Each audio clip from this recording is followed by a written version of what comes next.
People laughed the first time they saw smoke rising from the furnace. Not because smoke itself looked strange, because of where it came from. The abandoned iron furnace sat at the edge of the North Woods nearly 2 miles beyond the valley road. Massive stone walls rose from the snow like the remains of some ancient giant buried beneath the earth. Children avoided the place. Older men ignored it. Most people believed it should have collapsed years earlier. For decades, the furnace had sat empty after the ironworks closed. Moss covered portions of the stone. Rust crawled across exposed iron braces. Snow drifted through broken sections where workers once hauled ore and coal.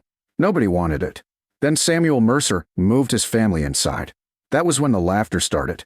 Jonas Hale rode past with several men one cold autumn morning and nearly fell off his horse staring. Samuel stood beside the furnace entrance carrying cut timber while his wife Anna arranged supplies near the doorway. Their 2 children carried baskets of tools between them. Jonas blinked twice, then laughed. "You serious?" Samuel looked up calmly. "Yes." Jonas pointed toward the enormous furnace structure. "You're living inside that." More laughter followed immediately. Man moved his family into a chimney. Next, he'll sleep inside a water wheel. Hope nobody lights him by mistake.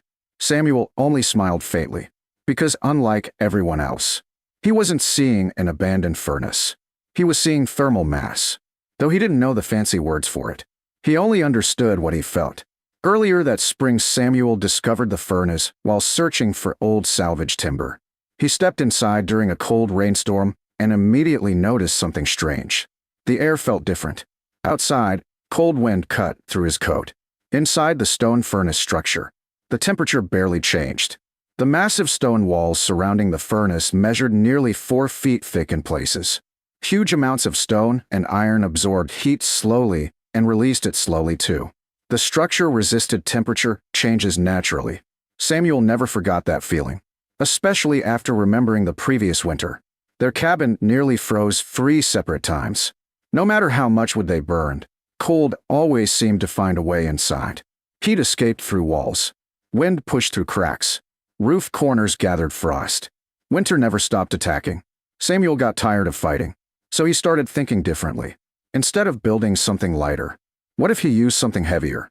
By summer, he began cleaning the furnace interior. The structure itself looked enormous from outside. Inside, it felt almost like a stone fortress. Old iron supports still crossed overhead. Thick walls surrounded everything. The central furnace chamber rose upward through the middle like a giant hollow tower. Samuel built wooden living spaces within the larger structure rather than against the outer walls. Bedrooms, storage rooms, sleeping lofts, an insulated family area near the lower section. The old furnace became a shell protecting another home built inside it. People laughed harder every week, especially after Samuel installed windows beneath former openings. Looks like the giant thing's growing eyes. Children called it the Stone Monster House.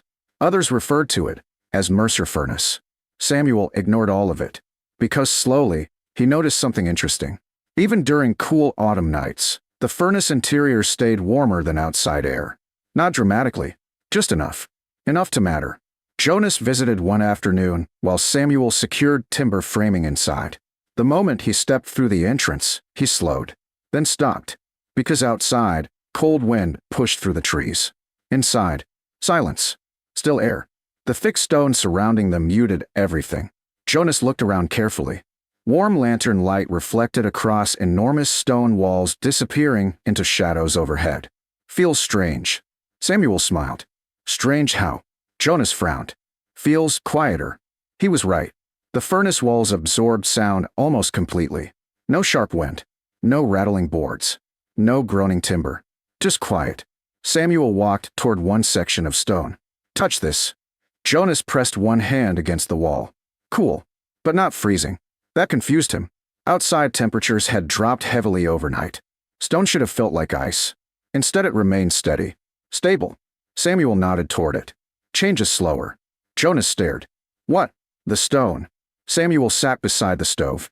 Takes longer to heat up. Jonas nodded slowly. Sounds bad. Samuel smiled. Takes longer to cool too. Jonas looked around again. For the first time, uncertainty crossed his face. Because despite himself, he liked it. Still, he shook his head while leaving. Wait until winter comes. Samuel watched him disappear through the trees. Because winter was exactly why he moved there. By November, snow covered the valley. Then more snow arrived. Then even more. Cabins across the valley developed familiar problems quickly. Frozen walls. Drafts beneath doors. Roof corners collecting frost. People burned increasing amounts of wood every week. But Samuel noticed something different inside the furnace. The thick stone slowly absorbed heat from the stove and family living spaces. Day after day, night after night, like filling an enormous invisible battery. At first nothing seemed different. Then one morning Anna mentioned something strange. The fire went low overnight. Samuel looked up. So, she smiled faintly. The room stayed warm. That caught his attention immediately. Because usually their old cabin froze quickly if fires weakened during the night. Not here. Inside the furnace structure, warmth lingered. Hours later, the stone still released stored heat back into the living areas. Not much. Just enough. Enough to matter. By December, people started noticing smoke rising from the furnace chimney every evening beneath heavy snow. Still they laughed. Mostly. Though not quite as loudly. Then the warning arrived. A brutal northern winter system rolled through the mountains carrying snow and cold worse than anyone had seen in years. Old men reinforced roofs. Families stacked extra firewood. Barns gained additional support beams. Everyone prepared. Because everyone understood one thing. This winter would be different. The day before the storm reached the valley, Jonas visited Samuel one final time. Snow already swirled through darkening skies outside. He stared toward the enormous stone structure around them. You really trust this place? Samuel looked up toward the giant furnace walls surrounding his family. Then toward the quiet warmth hidden inside them. Yes. Jonas crossed his arms. Why? Samuel rested one hand against the stone beside him. The wall felt warm now. Not from sunlight. From weeks of slowly stored heat. Then he answered quietly. Because winter has to freeze the mountain before it freezes us. That night, the storm arrived. The storm arrived just after midnight. Wind struck first. Not ordinary wind. The kind that rolled through the trees with a deep sound that felt almost alive. Cabins across the valley creaked immediately. Shutters rattled. Loose boards slammed against walls. Snow swept sideways hard enough to erase paths before dawn even arrived. Inside the old furnace, Samuel sat near the stove listening carefully. Then he noticed something strange. The structure barely reacted. Outside, wind screamed through the forest. Inside, almost nothing. The enormous stone walls absorbed sound until the storm felt distant. Muted, like hearing thunder from beneath thick blankets. Anna looked up from where she wrapped their youngest child in quilts. Is it getting worse? Samuel listened, then nodded slowly. Outside, yes. Inside, it was difficult to tell. That alone felt unsettling. Because every cabin Samuel had ever lived in announced storms loudly. Walls groaned. Roofs protested. Windows shook. Winter made certain everyone knew it had arrived. The furnace did none of those things. The stone simply stood there. Heavy. Still. Patient. Morning brought worse news. Visibility vanished entirely beneath blowing snow. Drifts climbed halfway up windows across the valley while tree branches snapped under ice and wind pressure. Then came the first collapse. Somewhere beyond the ridge, a sharp crack echoed faintly through the storm. Hours later came another. Then another. Roofs. Barns. Storage sheds. The valley had started losing buildings. Samuel stepped toward one of the openings and looked outside. White. Nothing except white. Then movement. A figure. Then two more. Samuel opened the heavy entrance immediately. Wind exploded into the furnace chamber, carrying snow through the doorway. Jonas Hale stumbled inside with his wife and daughter nearly hidden beneath blankets. The moment the entrance closed again, Jonas stopped moving. Warmth settled around him. Not powerful heat. Not roaring stove heat. Steady warmth. Balanced warmth. His daughter slowly lowered the blanket from her face. We're warm, she whispered. Jonas stared around the giant stone interior in disbelief. Lantern light reflected against the furnace walls while the family rooms built inside glowed softly near the center. The massive structure barely acknowledged the storm raging outside. Our chimney froze, Jonas said quietly. The smoke backed into the cabin. Samuel handed him dry blankets. Jonas still looked around, still trying to understand. Because outside, winter had become violent. Inside, the furnace felt calm. By evening, more people arrived. Mrs. Carter came after ice cracked her roof beams. The Miller family arrived after losing part of their barn. Another couple appeared carrying children through chest-deep snow. Every person entering reacted exactly the same way. Shock, because stepping inside felt like stepping into another world. The giant stone walls surrounded everything. Wind disappeared. Noise disappeared. Cold disappeared. Children fell asleep quickly beside the stove while exhausted adults sat quietly around lantern light. Outside, snow hammered the valley. Inside, warmth simply remained.